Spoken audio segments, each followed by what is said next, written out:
오늘은 우리가 이 화요기도회인데 예수님이 태어나신 이 사건의 현장을 우리가 오늘 성경 말씀을 통해서 한번 쭉 보려고 합니다. 여러분이 나눠드린 거 있죠? 오늘 성경 말씀은 여기 있는 말씀을 읽는 걸로 하겠습니다. 그러니까 언제 누가 어떻게 읽을지 모르니까 우리가 정신을 차리고, 왜냐하면 성경 말씀을 우리가 이걸 왜 하느냐 하면 예수님이 이 땅에 오셨는데 어떤 분이 예를 들어서 집사님 예수님 태어난 거 얘기 좀 해주세요. 그러면 뭐 잘 몰라요 이럴 수가 없잖아요.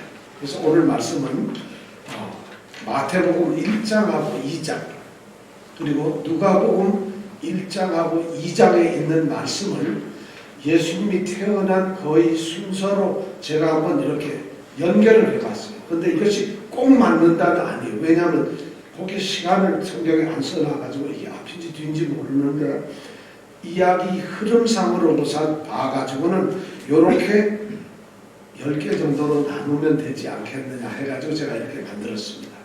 그래서 이 말씀을 오늘 우리가 정말 예수님의 태어나심의 현장으로 가서 어떤 일이 어떻게 벌어졌는가를 우리가 함께 하는 시간을 귀한 시간을 갖겠습니다. 오늘 원칙적으로 말씀을 다 읽겠습니다. 자, 우선 제일 1번 예수 그리스도의 족보에 대해서 우리가 한번 알아보겠습니다. 자, 족보 1장 1절에서부터 마태복음 17절까지 다 같이 우리가 한 목소리로 읽겠습니다. 아브라함과 다윗의 자손 예수 그리스도의 세계라. 아브라함이 이삭을 낳고 이삭은 야곱을 낳고 야곱은 유다와 그의 형제를 낳고 유다는 다말에게서 베레스와 세라를 낳고 베레스는 헤스론을 낳고 헤스론은 람을 낳고 람은 아미나답을 낳고 아미나답은 나손을 낳고 나손은 살몬을 낳고 살몬은 라합에게서 보아스를 낳고 보아스는 룻에게서 오벳을 낳고 오벳은 이새를 낳고 이새는 다윗 왕을 낳으리라. 여기까지만 읽겠습니다. 예수님 족보가 이제 처음 시작되는데 보니까 족보가 누구부터 시작되는 거죠? 예, 아브라함부터 시작돼요. 그러니까 예수님의 가문의 시조는 누굴까요? 아브라함입니다. 죄송합니다. 여러분 이제 관심을 전부 다 제 말씀을 들어야 됩니다. 누가 예수님 이 가문의 제일 시조가 누구예요? 그러면 모르겠는데요. 이러면은 우리가 참 골치 아프고, 예수님의 가문의 제일 시조가 누구라고요? 예, 그래서 아브라함과 다윗의 자손이라고 말을 하죠. 아브라함은 하나님이 그를 불러가지고 우리 창세기 12장이죠. 불러서 그 한 사람을 하나님이 자기 사람으로 만드는 거예요. 그래서 그 아브라함으로부터 자식이 이삭이 생기고 야곱이 생기고 야곱의 12아들이 생기고 그 지파가 늘어나서 12지파의 이스라엘이 큰 민족이 돼요.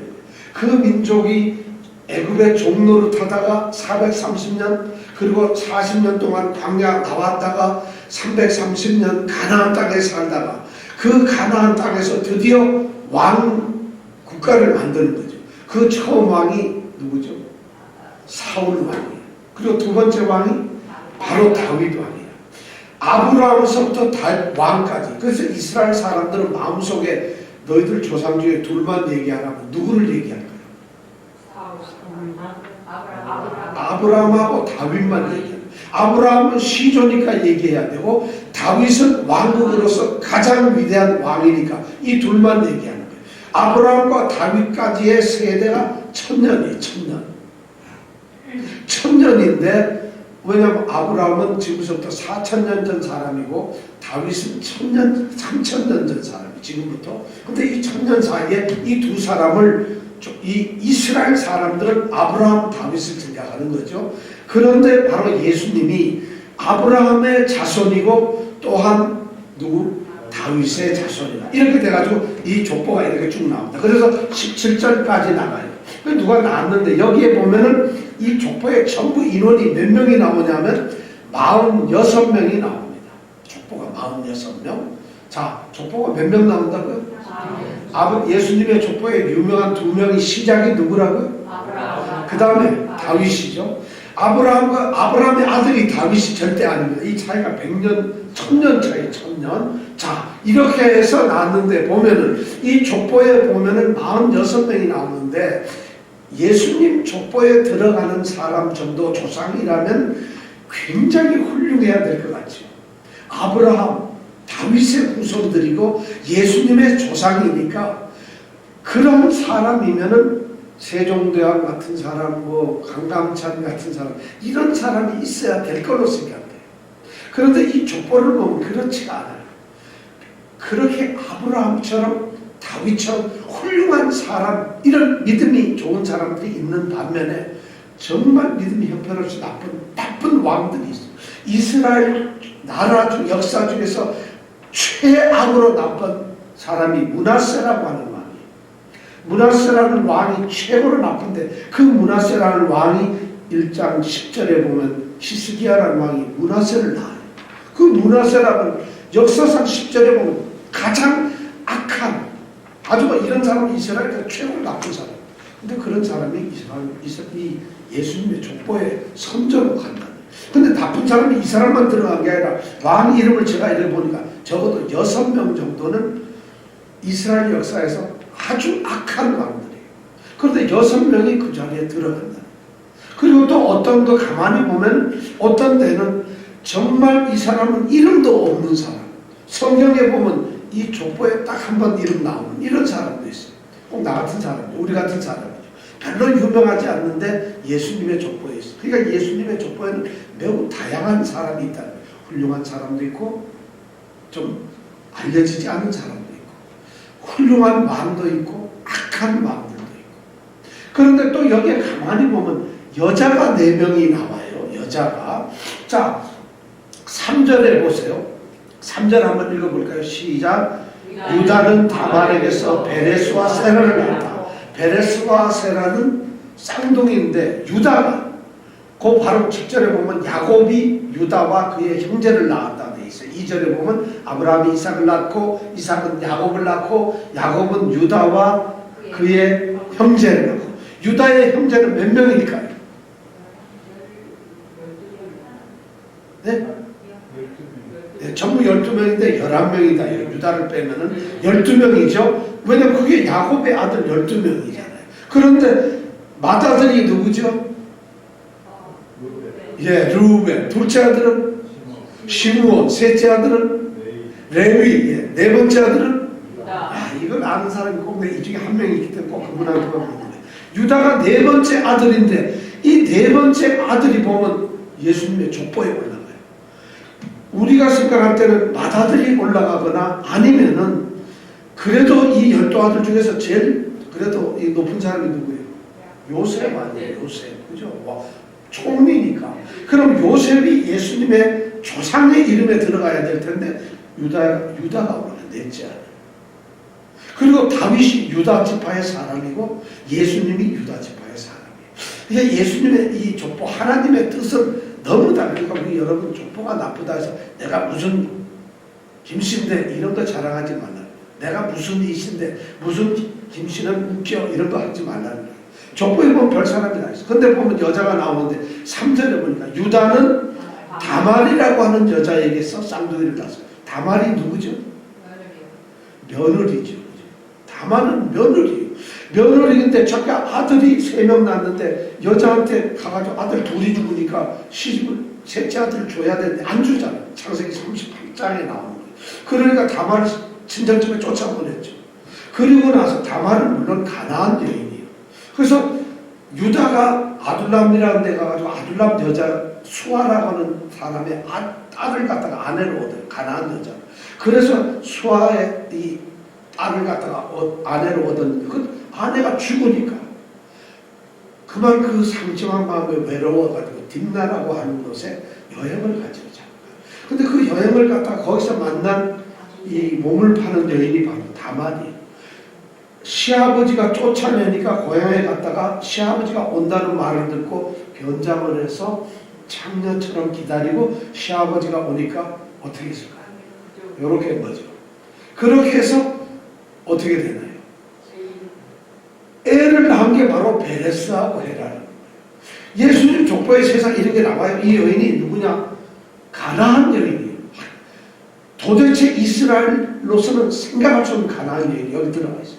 자, 그렇게 됐는데요.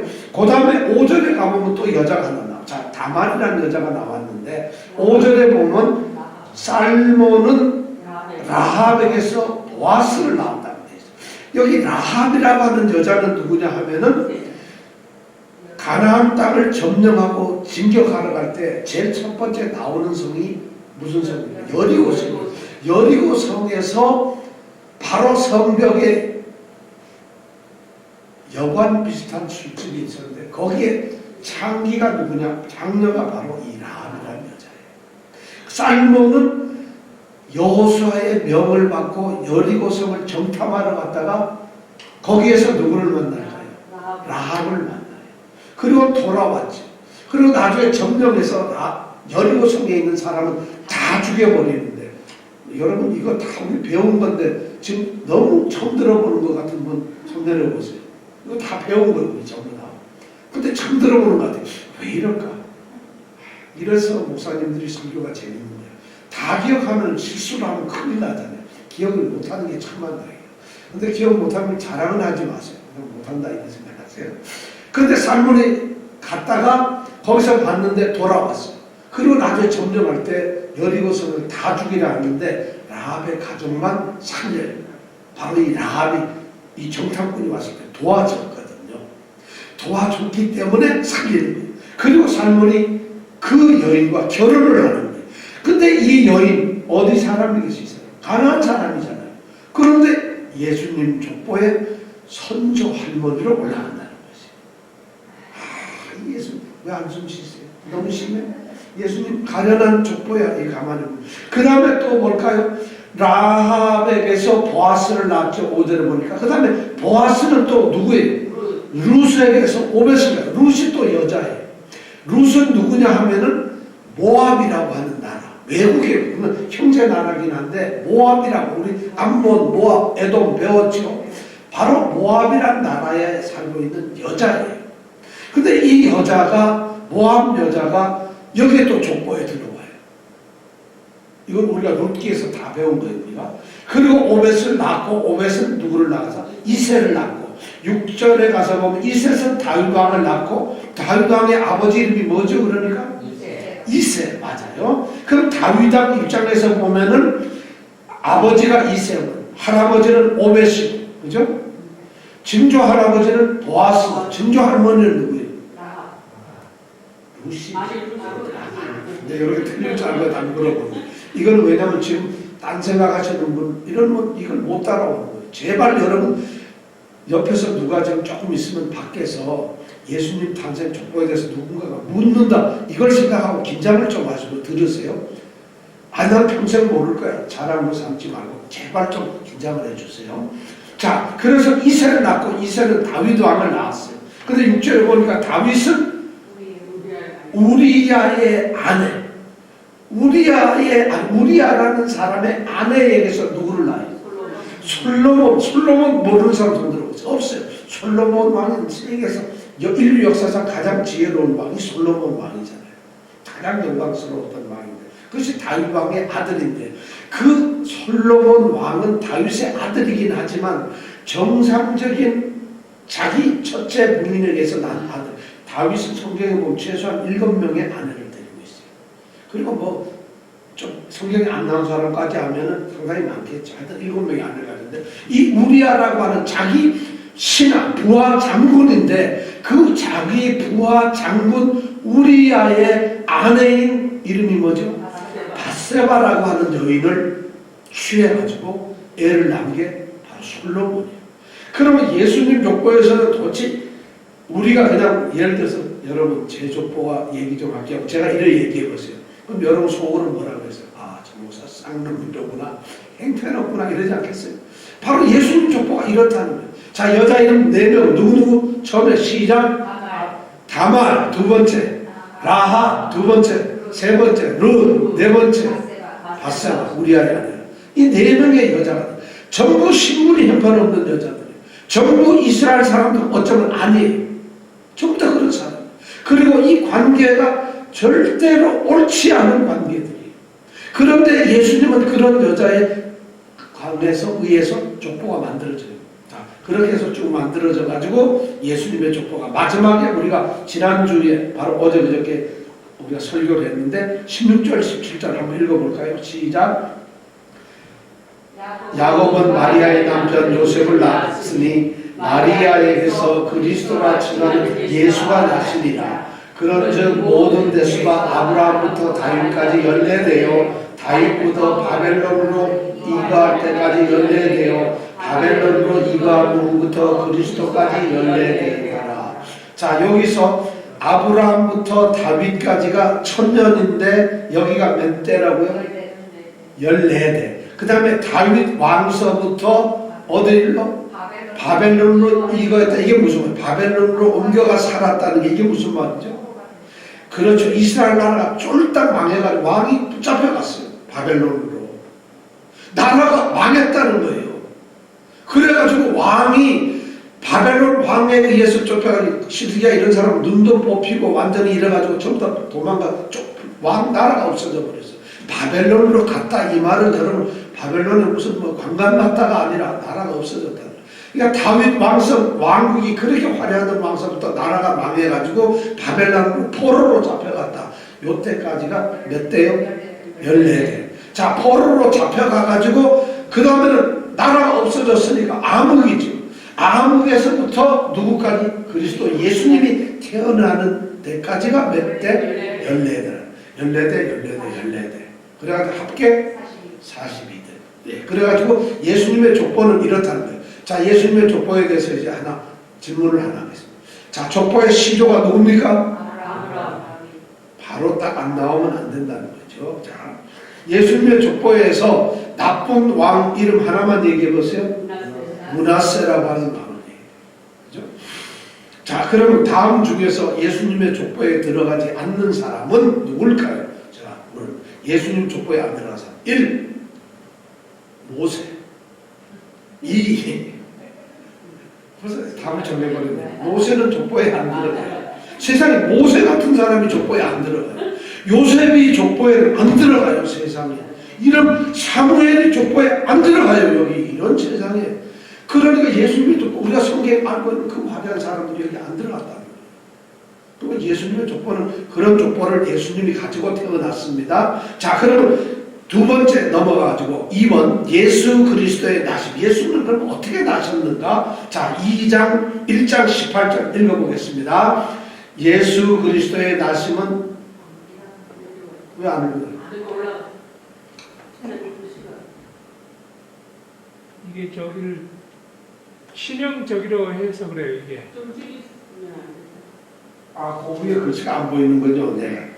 자, 거기에 보면은 예수 그리스도의 나심은 이러하니라. 그 모친 마리아가 요셉과 정혼하고 동거하기 전에 성령으로 잉태된 것이 나타났더니, 지난 어제 그렇게 주일날 제가 말씀을 다 드렸던 거예요. 예수 그리스도의 나심은 이러하니라. 오늘 제목이 이건데, 그 모친 마리아가 요셉과 정혼을 했어요. 약혼을 했어요. 그리고 약혼했기 때문에 각자 집에서 살지요. 근데 아직 같이 살기도 전에 마리아가 어떻게 됐다고요?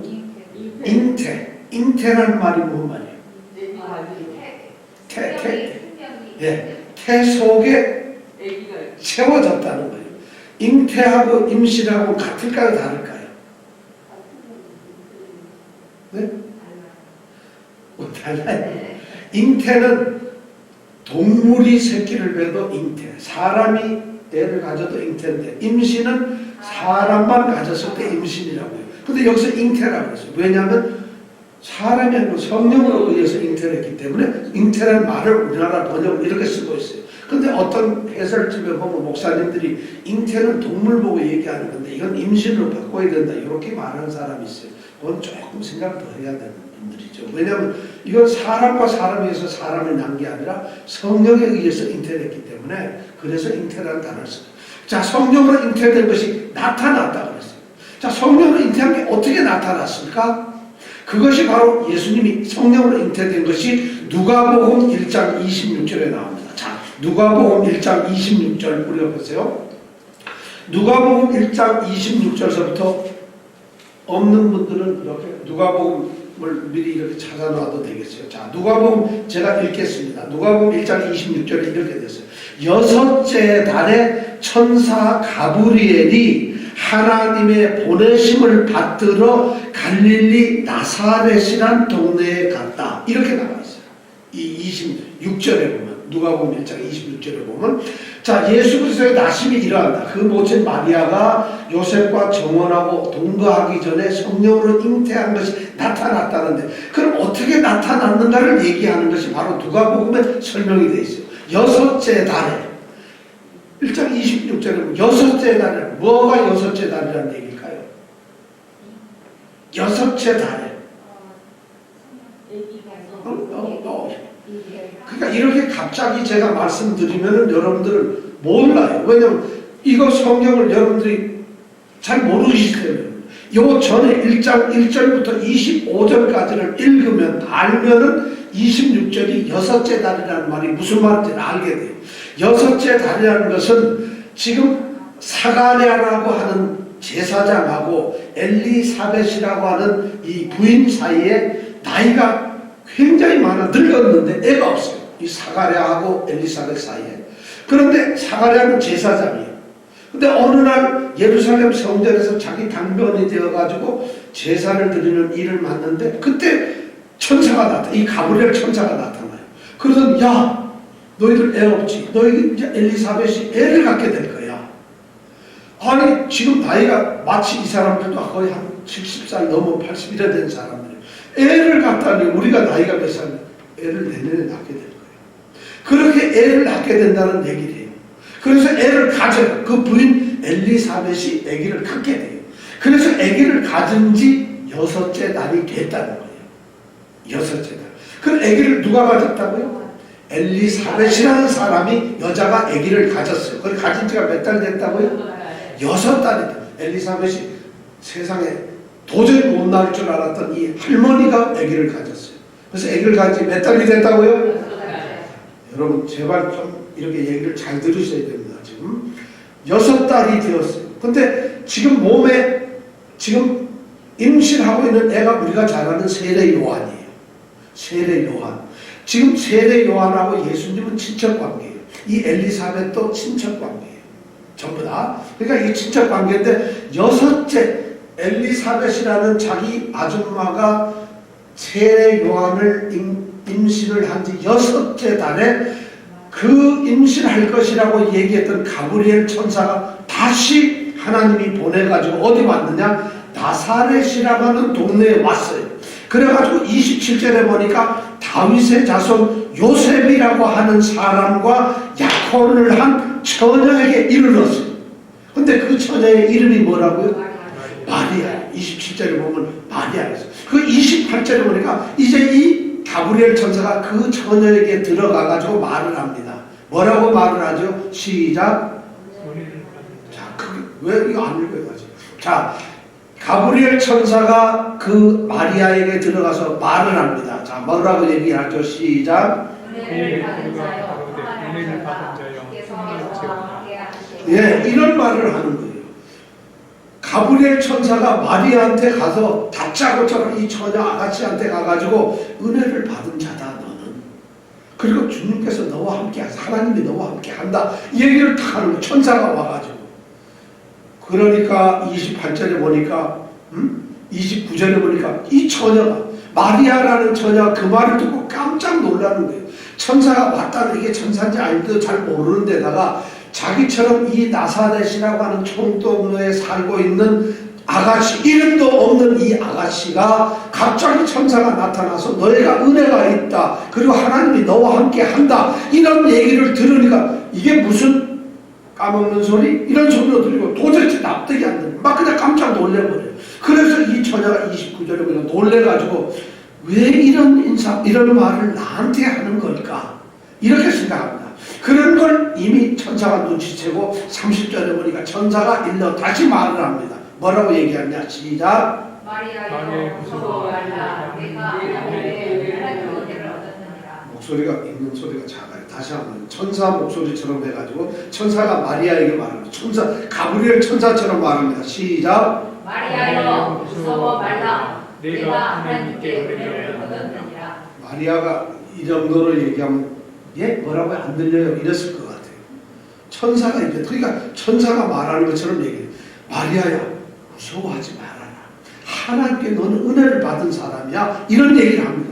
그러면서 놀라운 얘기를 31절에 무슨 은혜일까 하고 마리아가 눈을 동글동글 뜨는데 이 천사가 계속해서 말을 합니다. 자, 무슨 은혜로 얘기를 하죠? 31절 읽어볼까요? 시작. 보라 너희를 천사여 아들을 낳으리니 그 이름을 예수. 네. 자, 봐라. 네가 이제부터 애를 갖게 될 텐데 아들을 갖게 될 것이다. 근데 그 아들 이름이 뭐라? 예수다. 그러면서 그 예수가 어떤 사람이냐? 32절이면 저는 그 사람은 아주 되게 큰 자가 될 것이고 지극히 높으시니 하나님이요. 하나님의 아들이라 일컬음을 얻을 것이다. 그리고 주 하나님께서는 그 조상 다윗의 왕위를 갖다가 그 너의 아들에게 줄 것이니까 33절에 보니까 영원히 어디서? 야곱의 집에 왕노릇을 살 것이다. 야곱의 집은 뭐예요? 야곱의 집은 야곱과 아들이 몇 명이에요? 그러면 야곱의 집이란 결국 이스라엘 전부를 말하는 거예요. 야곱의 집 이 얘기는 뭐냐? 이스라엘 전체를, 왜냐하면 야곱서부터 12아들로 12지파가 나왔기 때문에 야곱의 집이라고 성경에 나오면 아 이건 이스라엘을 얘기하는구나 이렇게 우리가 알아야 된다는 거죠. 그래서 야곱의 이스라엘의 왕노를 살 것이며 그 이스라엘 나라가 영원 무궁하리라. 누가 이 얘기를 하는 거예요? 누가요? 네, 가브리엘 천사가 누구한테 얘기해요? 마리아는 아줌마인가요? 아가씨예요. 약혼을 한 이제 이스라엘 사람들 그 당시에 숫자는 한 13살에서 18살 뭐 그 사이에 약혼을 일반적으로 합니다. 그 약혼을 했는데 이런 얘기를 딱 듣는 거예요. 마리아가 이 황당 엄청나게 충격을 이게 무슨 얘기냐. 그러니까 마리아가 딱 생각하면 내가 아가씨인데 내가 약혼을 했지만 나는 요셉 손도 못 잡아봤는데 이게 무슨 소리 하는 거가 해서 34절에 보니까 마리아가 천사에게 말을 합니다. 뭐라고 얘기를 하죠? 시작. 예, 나는 남자 근처에도 안 가봤어요. 난 남자만 몸이 떨려요. 그런데 내가 어떻게 애를 낳을 수가 있겠어요? 하고 지금 마리아가 묻는 거예요. 여러분들이 이걸 누가 물으면 야 동정녀 아직 결혼하기 전에 처녀로서 애를 낳았어. 그래서 동정녀가 낳았어. 그럼 이거를 여러분이 이 장면을 설명해 줘요. 그거 성경에 보면은 가브리엘 천사가 지금 나타나거든. 얘기를 해줘야 되는데 제가 보기에 그거 모르고 그거 있잖아 뭐가 있어 있잖아로 끝나면 안 된다는 거죠. 이런 얘기를 할 수 있어야 된다는 거죠. 가브리엘 천사가 그래가지고 나는 남자를 없는데 어떻게 애를 낳겠어요? 하니까 35절에 천사가 대답을 합니다.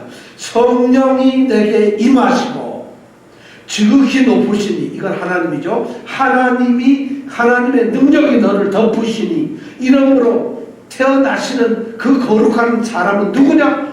하나님의 아들이다. 왜냐하면 성령이 하고 하나님의 능력이 덮었기 때문에 그 태어난 애는 하나님의 아들이다. 왜냐하면 하나님의 아들이라는 걸 둘러 선언합니다. 그래서 제가 어제 주일날 성령으로 잉태됐다는 것이 하나님의 아들이라는 말이라는 거죠. 그러면서 그 말을 딱 하니까 마리아가 굉장히 걱정이 되는 거예요. 무슨 소리 하는지 이해가 당장 안 됩니다. 그리고 내가 어떻게 애를 낳아요? 그리고 이게 무슨 하나님의 아들이 뭐가 돼요? 하고 아마 마리아는 그 얘기를 들으면서 우리는 믿음이 좋아서 아멘 했을지도 모르겠어요. 근데 마리아는 아멘 소리가 안 나와요. 이게 무슨 소리인지 이해가 안 돼요. 그러니까 천사가 이래 보니까 눈이 활떡활떡 해가지고 못 알아듣는 것 같으니 36절에 뭐라고 얘기해요? 보라 너의 친척 엘리사벳도 늙었는데 애아들을 가졌다. 아들을. 그러면서 아까 몇 달 됐다 그랬죠? 6달 된 걸 지금 마리아는 사실 몰라요. 왜냐면 한 동네 안 사니까. 사실은 몰라요. 그런데 너의 친척인 엘리사벳도 알니까 이 마리아는 엘리사벳을 알아요. 근데 그 나이가 많아 애가 없는 걸 알고 있겠죠. 그런데 지금 천사가 그 얘기를 하는 거예요. 엘리사벳이 늙었지만 아들을 낳았다. 본래 애를 수태하지 못하던 이가 이미 6달이 되었단 말이야. 그러니까 하면서 37절에 보니까 대저 하나님의 모든 말씀은 능치 못하심이 없느냐. 하나님 말씀은 반드시 이루어진다 하고 천사가 딱 선언을 해주는 거예요. 그래서야 이 마리아가 그 말씀을 듣고는 아 그렇구나 하고는 그 말씀을 받아들이고 믿게 되는 거예요. 그래서 38절에 보면 마리아가 그 말을 듣고 받아들이면서 신앙 고백을 합니다. 뭐라고 하는가요? 시작. 네, 마리아가 뭐라고 대답하죠? 예, 저는 주의 여종입니다. 말씀대로 내게 이루어지. 하고 딱 얘기를 고백을 합니다. 드디어 마리아가 고백을 해요. 아, 하나님 말씀, 천사의 말씀대로 주님이 하시는 일이, 하나님이 하시는 일이 내게 그대로 이루어질 것이다. 하고 대답을 합니다. 그러니까 그 다음에 천사가 다 끝나고 나서 어떻게 떠나가버렸어요. 천사는 가버렸어요. 자, 이렇게 해가지고 아까 이게 성령으로 잉태된 것이 나타났더니 이 말이 바로 이런 얘기예요. 근데 마태는 이런 얘기를 안 쓰는데 누가는 이걸 꼬치꼬치 마리아한테 아마 물었을 거예요. 마리아는 왜냐하면 누가는 마리아를 만났을 거라고요.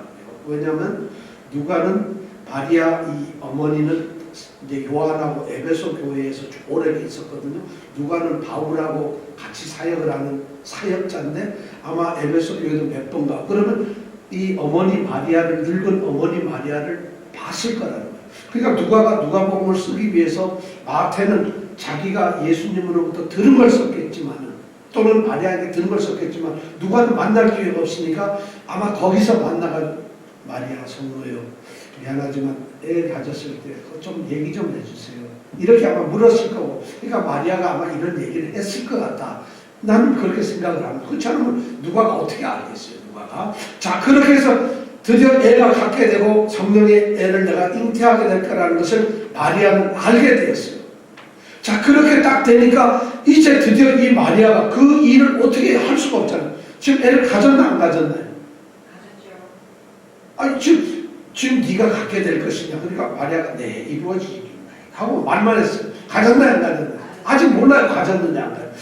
이 마리아는 알 수가 없어요. 내가 지금 알을 가졌는지 궁금하잖아요. 그러니까 말씀은 이루어지다 했는데 혹시 그러다 보니까 그 다음 39절에 보니까 이제 나오는 거예요. 39절 세 번째. 이제 네 번째죠. 마리아가 엘리사벳을 방문합니다. 자기 친척을 방문하는 거예요. 이때 마리아가 빨리 일어나 그 천사가 떠나는 걸 보고 바로 일어나가지고 산중에 가서 빨리 산중에 유대 땅에 있는 산, 유대산은 산이에요. 근데 나사렛에 지금 살고 있잖아요. 누가? 마리아가. 근데 유대 땅에 산을 가 여기 한 110km 정도 떨어져요. 한 3, 4일 걸려요. 그래서 불이 나게 엘리사벳이 6달 됐다 그러니까 이게 무슨 소리야? 정말 그 할머니가 애를 가졌어? 그렇다면 나도 애를 가질 수 있겠지? 정말 나는 수태를 하게 될 거고 뭐 별 생각을 다 하지만 지금 막 당황스러운 거예요. 그래서 쫓아가지고 뛰어가가지고 유대 산중에 있는 엘리사벳을 찾는 거예요. 그래서 40절에 보니까 사가랴 집 남편 그 사가랴 이름이 사가랴인데 사가랴 집에 탁 들어가서 엘리사벳이 애가 6개월 됐으니 이랬는데 앉아있는데 와서 아주머니하고 뭔가 인사를 했겠죠. 보면 문안 인사를 했어요. 그런데 41절에 딱 보니까 놀라운 일이 벌어져요. 엘리사벳이 이 아줌마가 마리아가 무난함을 안녕하세요 인사하고 들어오는 걸 이걸 보는데 갑자기 엘리사벳의 아이가 이 배 6개월 된 애가 어떻게 돼요? 발길질을 막 하는 거예요. 이 애가 갑자기. 그러니까 발길질 막 하는데 갑자기 엘리사벳 이 할머니가 성령이 충만해진 거예요. 여러분 이 성경을 지금 제 말씀을 들으면서 성경 제가 저를 얘기할 때 잘 들으세요. 그래가지고 42절에 보니까 큰 소리를 가지고 얘기를 합니다. 여자 중에 네가 복이 있도다. 내 태중에 아이도 복이 있다. 하고 얘기해요. 자, 이런 마리아가 드디어 내가 태중에 애가 있어? 확인이 되잖아요. 엘리사벳이 너는 여자 중에 진짜 복 있는 여자야. 그리고 너는 너의 태중에 있는 애도 복이 있어. 이렇게 얘기하면서 43절에 보니까 내 주의 모친이 내 주는 누구예요? 예수님 말하는 예수님의 어머니가 성자 하나님의 어머니가 내게 나오니 이게 어쩐 일입니까? 그러면서 44절에 설명합니다. 봐라 네가 아까 나한테 문안하는 소리, 인사를 했을 때 그 소리가 내 귀에 들릴 때 내 아이가 내 복 중에서 막 발길질하고 기쁨으로 떠오르는 걸 느꼈다는 거예요. 야, 그렇게 얘기하면서 믿은 여자의 복이 있도다. 네가 그것을 믿었다니까 복이 있다. 아마 보라마나 그런 얘기하면서 저기 아줌마 나한테 이런 얘기야, 천사가 찾아왔는데 이렇게 된대 하니까 그 얘기를 딱 듣고 나서 이 엘리사벳이 아마 이런 얘기. 자, 다 같이 읽겠습니다. 시작. 가로되 내 영혼이 주를 찬양하며 내 마음이 하나님 내 구주를 기뻐하였으면 그 계집종의 비천함을 돌아보셨습니다. 보라 이제 부르는 만세의 나를 복이 있다 일컬으리로다. 능하신 이가 큰 일을 내게 행하셨으니 그 이름이 거룩하시며 긍휼하심이 두려워하는 자에게 대대로 이르는도다. 그의 발로 힘을 보이사 마음의 생각이 교만한 자들을 흩으셨고 권세 있는 자를 그 위에서 내리치셨으며 비천한 자를 높이셨고 줄이는 자를 좋은 것으로 배불리셨으며 부자를 빈손으로 보내셨도다. 그 종 이스라엘을 도우사 긍휼히 여기시고 기억하시되 우리 조상에게 말씀하신 것과 같이 아브라함과 및 그 자손에게 영원히 하시리로다 하고 마리아가 노래했어요. 마리아가 이 위대한 이 노래가 마그니 카르타라는 노래인데 이 노래를 마리아가 해요. 근데 이 말씀은 제가 이거 설명하려면 시간이 너무 걸리고 안 됐어요. 통과하고 다음에 설명을 해주겠습니다. 이런 하여튼 이 말씀 뭐냐면 하나님이 함께해서 영광을 찬양드리고 이제 하나님은 이 아이를 통해서 능력을 펴셔가지고 부자는 어떻게 빈손으로 보내버리고 여러분 부자들려고 하지 마세요. 빈손됩니다. 이런 걸 지금 얘기하는 권세 있는 자를 그 주위에서 끄끄을 마음이 교만해가지고 이렇게 된 사람 그 사람을 갖다가 뭐 흩어버리시다. 그리고 무지하고 아무것도 생각 안 하는 사람 하나님이 강제로 치셔가지고 깨닫게 한다. 뭐 이런 얘기를 마리아가 찬양합니다. 그리고서 56절에 보면은 뭐라고 되어 있어요? 마리아가 이제 그 엘리사벳 집에서 몇 달 있어요? 석 달 있다가 어디로 돌아가요? 자기 집이 어딜까요? 자기 집이 퀸스? 네, 나사렛으로 돌아가요. 왜냐면 나사렛에 아까 가브리엘이 왔었잖아요. 나사렛에 누가 있을까요? 자기 남편 약혼자 요셉도 있고 집도 있고 자기 동네니까 나사렛으로 돌아가는 거예요. 자, 6달에 갔다가 3달 있다 가니까 엘리사벳은 몇 달 됐어요? 엘리사벳 애는 이제 그럼 이거 조숙하면 애 낳았을 텐데 날만 하니까 마리아가 있을 수가 없어요. 자기도 애 낳은 거 다 확인했고 애 가진 거 확인했고 예수 주님을 잉태한 것까지 다 확인했어요. 있을 필요가 없어요. 3개월 들어가 버렸어요. 여기까지가 우리가 지금 4번이에요. 자, 그리고 돌아왔어요. 이제 3개월 적어도 최소한 3개월 있다 갔으니까 마리아는 임신을 한 지 얼마가 됐어요? 최소한 3개월 넘었겠죠. 그러니까 그 몸을 가지고 나사렛 동네에 갔는데 마리아에게 제일 고민은 뭘까요? 처녀가 애를 가졌는데 고향에 가요. 천사 얘기 들을 때는 긴가민가 했는데 엘리사벳하고 3개월 있으면서 들어보니까 애를 가졌다는 게 확인이 되는 거예요. 아, 고향을 가기는 여기 있자니 이제 엘리사벳 아줌마가 애를 낳을 것 같고 고향에 가자니 사람들이 고민이 무중리하게 되겠죠. 이 아가씨 이름이 뭐라고요? 마리아. 네. 근데 갑자기 마리아가 생각이 제가 안 나서 모르는데 그래가지고 이 마리아가 나사렛으로 가요. 나사렛 가면서 제일 걱정은 뭘까요? 네, 이걸 동네 사람들이 알면 어떨까? 요셉한테는 어떻게 얘기를 해야 되나? 그런 게 고민이 되겠죠. 여러분 안 될까요? 전혀 요셉한테 얘기하면 그냥 파혼이에요. 파혼. 그리고 그 당시 유대법에 약혼했다가 이런 일이 되면 돌로 쳐서 죽여버려요. 그럼 마리아는 현장 즉사예요. 그렇게 되면 무슨 문제가 있어요? 마리아가 죽으면 하나님이 성령으로 잉태하고 이런 게 어떻게 돼요? 다 없어져. 아무것도 안 되는 거예요. 말이 안 되는 일이 지금 벌어져요. 그러니까 마리아가 걱정이 되고 그렇지만 나사렛으로 돌아가요. 아마 제가 보기에는 마리아는 요셉에게 말했을 거예요. 다른 사람한테는 얘기 안 했어도 요셉에게는 말을 했을 것 같아요. 왜냐하면은 이렇게 큰 일인데 더군다나 이것은 자기의 잘못이 아니고 믿음으로 봐서 깨닫지 못하는 하나님의 일이기 때문에 아마 약혼자 요셉에게 얘기해서 저기 미스터 요 내가 하나만 얘기할게. 다름이 아니라 가브리엘 천사를 내가 만났는데 그분이 나한테 얘기를 하시길 내가 성령으로 잉태해서 세상에 애를 낳는데요. 근데 나는 뭐 긴가민가 너무 걱정했는데 아줌마한테 가서 확인했더니 애를 가졌어. 3개월이 됐대요. 하고 얘기를 했을 거예요. 자, 요셉이 그 말 들으면 기분이 어떨까요? 이명택 집사님 기분이 어떨 것 같아요? 경사났네 이랬을까요? 이명택 집사님은 경사났네 이랬을 것 같아요. 아무 지금 요셉이 그 말을 듣는 순간 요셉이 어떻게 됐을까요? 너무 충격이 됐어요. 그래가지고 마태복음 1장 19절에서 25절까지가 나와요. 자, 한번 읽어볼까요? 시작. 그 남편 요셉은 의로운 사람이라 저를 그러지 아니하고 가만히 예, 남편 요셉은 의로운 사람, 굉장히 의로운. 자, 이걸 까발려가지고 마리아를 죽여도 될까? 바울을 그렇게 할까? 그러다 생각하다 보니까 그 가엾은 여자가 얘기를 들어보니까 그것도 아니야. 죽일 수도 없어. 그렇다고 이걸 가지고 그냥 끊어버리기도 그렇고 이걸 어떻게 해야 되나 고민을 해요. 그래가지고 생각한 게 이제 소문 내지 말자. 절대 나만 아는 거니까 나만 나물면 된다. 마리아 너도 입 다물면 조용히 하라. 우리 파혼 살짝 끝내자. 지금 그렇게 19절에 보면 생각을 합니다. 드러내지 아니하고 가만히 끊자고. 그러면서 20절에 이걸 어떻게 할까? 그럼 아버지한테는 어떻게 얘기를 해야 돼? 아버지, 내가 약혼한 여자가 마음에 안 들어요. 그러면 요셉이 욕먹지. 애를 가져서 이러면 저 여자가 욕먹지. 가만히 끊는 것도 힘든 거예요, 사실은. 그렇잖아요? 어떻게 얘기를 하겠어요? 그래서 막 고민을 하는데 20절에 보니까 주님의 사자가 다시 꿈속에 요셉을 찾아오고 이 사자가 누구겠어요? 우리는 가브리엘이라고 생각을 하고 있어요. 아까 마리아에게 갔던 그 천사.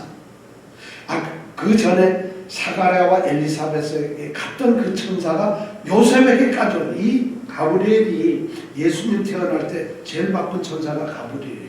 여기도 갔다 저기도 갔다 지금 무지무 나사렛도 갔다가 유대 땅도 갔다가 지금 엄청 전에도 갔다가 왜냐면 이걸 얘기를 해줘야 되니까 누가 얘기하도록 시킬까요?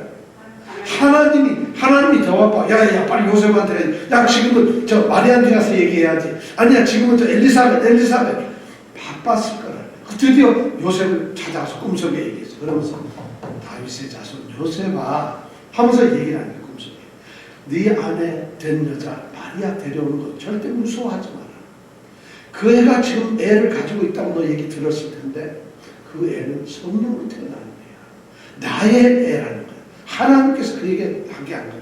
그러니까 아들 낳을 거니까 예수로 하라. 마리아가 들었던 얘기하고 똑같은 얘기를 해주는 거예요. 이 천사가 이름 얘기만 안 했어도 긴가민가한데 마리아에게 예수를 낳는다 그랬는데 여기도 예수라는 이름을 얘기하니까 요셉이 그때 그렇구나.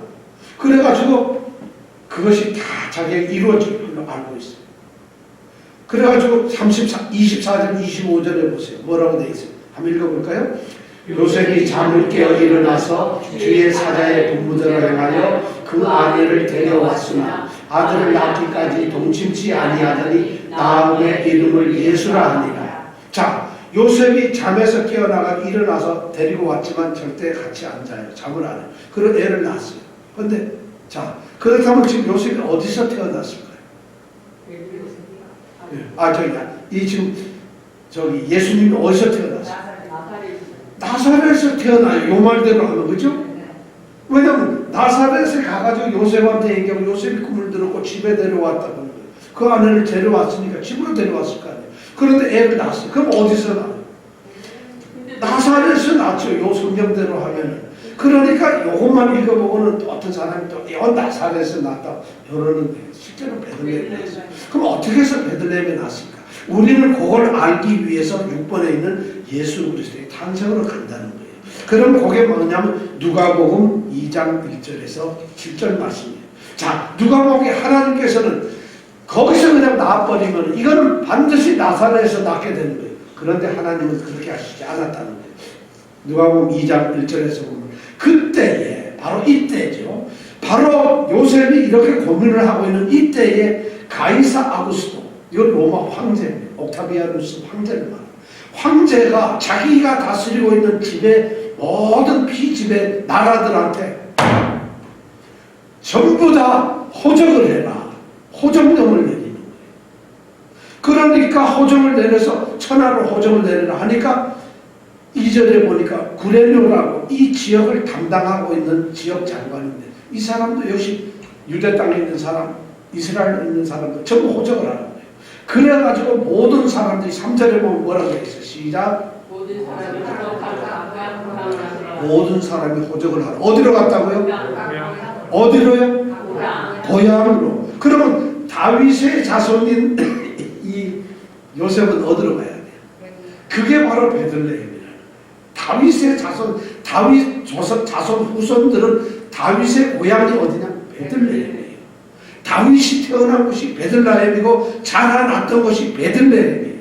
그러니까 자연히 어디로 가야 돼요? 유대지방에 베들레헴으로 갈 수밖에 없는 거예요. 그래서 여기서는 데리고 뭐 잠을 안 잤다, 동침지 안 했다 이 얘기 뭐냐면 호적을 하러 가요. 그러면 나사렛에서 베들레헴까지 가려면 여기 한 120km 정도 나와요. 걸어가려면 한 꽤 시간이 걸렸겠죠. 지금 마리아는 임신한 지 3개월은 최소한 넘었어요. 4개월, 5개월 됐을지 몰라요. 하여튼 데리고 갑니다. 그런데 보통 가면은 요셉은 호적하러 자기 동네 베들레헴에 갔는데 아내는 데려갈 필요가 없어요.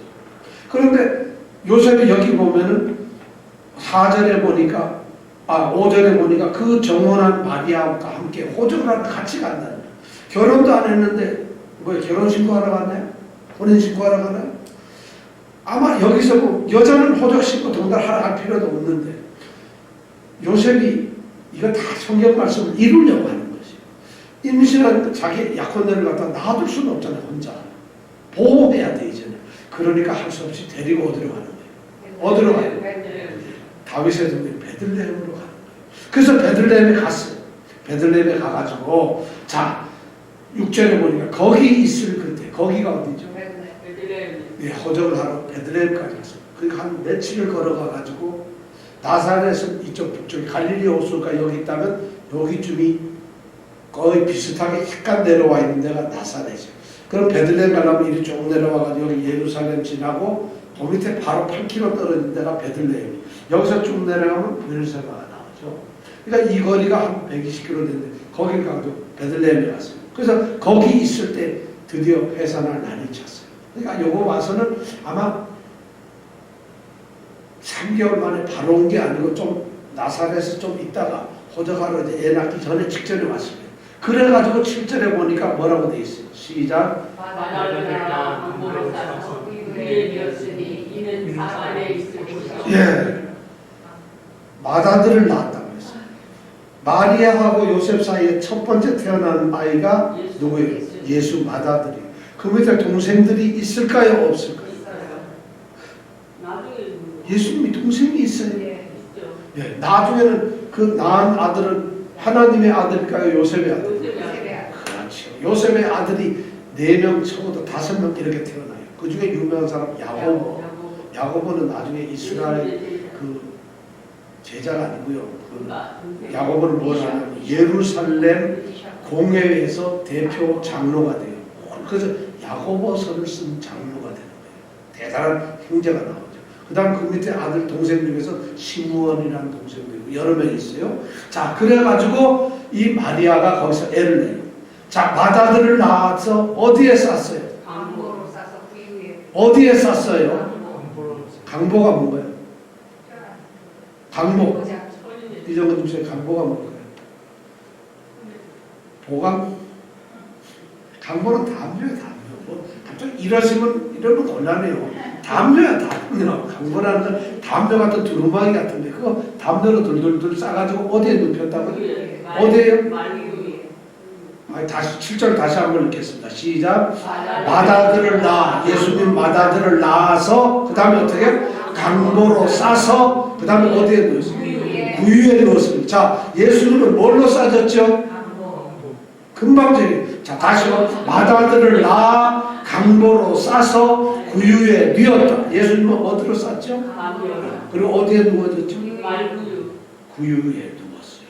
그랬더니 이는 구유에 눕게 됩니다. 예수님은 왜 예수님을 세상에 침대가 아니고 구유는 짐승들이 가축 우리가 있는데 우리에 보면 돼지 우리 이렇게 있잖아요. 그럼 돼지 우리 먹이를 줄 때 어디 줘요? 그냥 던지는 게 아니라 우유 먹이통이 있잖아요. 우물통, 먹이통, 그죠? 그 먹이통을 바로 구유라고 해요. 그러니까 짐승들이 양도 기르고 하면 양, 말, 뭐 돼지, 소 기르면 그 짐승들 우리 앞에 그치 풀도 썰어서 놓고 하는 거기에다가 누웠다는 거예요. 누구를? 예수님. 어디에 싸서? 강도에 사서. 네, 거기서 건너서. 왜 그랬을까? 고단 7절 끝에 보니까 설명을 했어요. 뭐냐? 이는 사관에 있을 곳이 없습니다. 사관이 뭐예요? 동네 뭐 사관. 그렇죠. 사관은 여관이에요. 사관, 여관, 사관. 사관은 여관. 사라는 집이라는 말이에요. 관도 집이라는 말이에요. 여관이라는 말이에요. 여관, 왜 집에 잘 곳이 없었어요? 왜 잘 곳이 없었어요? 요셉은 돈이 없어가지고 여관방에 들어갈 돈이 없었다. 2번, 예수님, 이 요셉이 밤에 너무 늦게 도착하는 바람에 여관문을 다 닫았다. 3. 마리아가 애를 가져서 배가 뒤뚱뒤뚱하기 때문에 주인이 집을 안 빌려줬다. 뭐겠어요? 네? 뭐겠어요? 지금 뭐예요? 지금 호정령이 내려가지고 다윗의 자손들은 베들레헴으로 호적을 하러 온 사람들이 많았겠죠. 요셉만 다윗의 자손이 아니잖아요. 그러니까 많이 왔으니까 요셉은 애를 가진 아내와 같이 오니까 방부하기가 더 힘들었을지 몰라요. 걸음도 늦고. 그러면 베들레헴이 조그마한 동네인데 정말 작은 동네인데 거기에 여관이 뭐 오늘처럼 무슨 뭐 캐피탈 호텔이 있는 힐튼 호텔이 있는 것도 아니고 그렇잖아요. 그러니까 잘 곳이 없는 거예요. 근데 호적은 해야 되고 애를 가졌고 하니까 어디서 적었을까요? 그냥 뭐 어쩌면 밖이 아니면 소울이 아니면은 뭐 2층 꼴방 이런 데니까 그런 데서 아마 방이 없으니까 자긴 자는데 들에서 잘 수 없고 바다에 잘 수 없으니까 그래서 거기서 애를 낳아버리고 넣으니까 또 애를 낳을 데가 없어. 그러니까 어디다 넣겠어요? 그나마도 제일 나은 게 여물통인데 여물통에 넣으려니까 집도 좀 깔고 그러니까 담요를 한 손씩 싸가지고 거기다 놨다 이 얘기예요. 지금 그런 얘기를 하고 있어요. 굉장한 얘기죠. 자, 여기까지가 6번이에요. 근데 시간이 너무 잘 오늘 밤새서 얘기할까요? 10번까지 하는 거 좋겠어요? 아니면 끝내고 여기까지만 할까요? 그럼 나머지는 집에 가서 읽어보는 거예요. 여기서 중요한 게 굉장히 있어요. 예수님이 그러니까 하나님의 아들인 예수님이 이 땅에 제일 처음 와가지고 있었던 것이 어디에 있었을까요? 예수님이 지금 어떤 인생이 태어난 예수님이 하나님의 아들인데 이 땅에 오셔가지고 제일 처음에 계셨던 것이 어디예요? 구유예요. 그렇죠? 예수님이 이 땅에서 제일 마지막으로 있었던 데가 십자가예요. 이런 기막힌 사람. 그래서 이 본회파라고 하는 사람은 우리의 주님이신 예수 그리스도의 시작은 구유고 끝은 십자가. 어느 인생의 운명이 말 구유통에 처음 나자마자 모였고 끝나는 데는 십자가에 달려서 십자가에 매달려 있는 거죠. 이것이 한 사람의 운명이라고 한다면 여러분 우리가 그 앞에서 무슨 얘기를 할 수 있겠어요? 여러분 어디서 태어났어요? 병원에서 태어났나요? 집에서? 여러분 우리가 앞으로 좀 어디서 죽겠어요? 병원? 집? 십자가에서 혹시 죽으실 분 계세요? 예수님은 바로 이 예수님이 이렇게 태어났다. 성탄절에 지금 우리에게 던져주는 메시지가 예수 그리스도의 시작은 말구유였고 그 끝은 십자가예요. 대단한 것이 우리에게 예수님은 우리를 구원하시기 위해서 그렇게 오신다. 처참한 상태, 가장 비참하고 낮은 상태에 와가지고 그리고는 십자가에서 죽으면서 우리 때문에 죽어가는 거예요. 이런 인간이 어디 있어요? 사람이 이렇게 살아도 참 슬플 텐데 하나님의 아들이 우리를 구원하기 위해서 오셨다. 바로 이 예수님이 태어난 현장이 바로 여기 말구유 현장이에요. 그렇다고 우리가 성탄절을 맞이하는 오신 예수님을 맞이하는 우리의 신앙의 우리는 예수님을 따라가고 닮아가는 삶을 사는 것이 신앙의 목적이에요. 구원받은 백성은 우리 집사님들, 권사님들이 닮아가는 예수님. 그러면 예수님이 구유에 오신 것, 십자가에 달리신 이런 삶의 전 과정을 우리가 생각해 본다면 예수님이 태어나신 이날 성탄을 맞이하는 우리는 어떤 모습을 가져야 할까? 우리도 어쩌면 구유소부터 시작을 해야 될지 몰라요. 있을 곳이 없어서 동물의 영을 통해 주어지는 그런 자리까지 우리 가야 될지 몰라요. 그리고 어쩌면 처절하게 그렇게 겸손하게 살다가 모든 사랑을 쏟으면서 희생되는 그런 삶이 그리스도의 삶이고 그리스도인의 삶이고 그 다음에 이 성탄을 우리가 생각하는 것은 그 예수님을 받아들이고 그 길을 가는 것입니다. 그러니까 선물 나눠주고 뭐 기쁘다고 오셨는데 지금 이렇게 말할 군번이 아니라 그렇게 할 수가 있는 게 아니라 지금 이렇게 세상에 예수님 왔다고 날들 때문에 그런데도 우리는 마음속으로 기뻐해야 돼. 왜냐하면 그분이 나를 구원하시는 분이기 때문에 나를 구원하시는 분이기 때문에 그러한 처참하고 낮아짐에도 불구하고 우리는 기쁘고 왜냐하면 그분이 오셨기 때문에 이런 성탄절이 되기를 원합니다. 이 성탄절이 우리에게 있기를 바랍니다. 요 나머지는 다음 주에 하든가 아니면 또 다른 여러분들 꼭 성경을 가져와서 읽어보시기 바랍니다.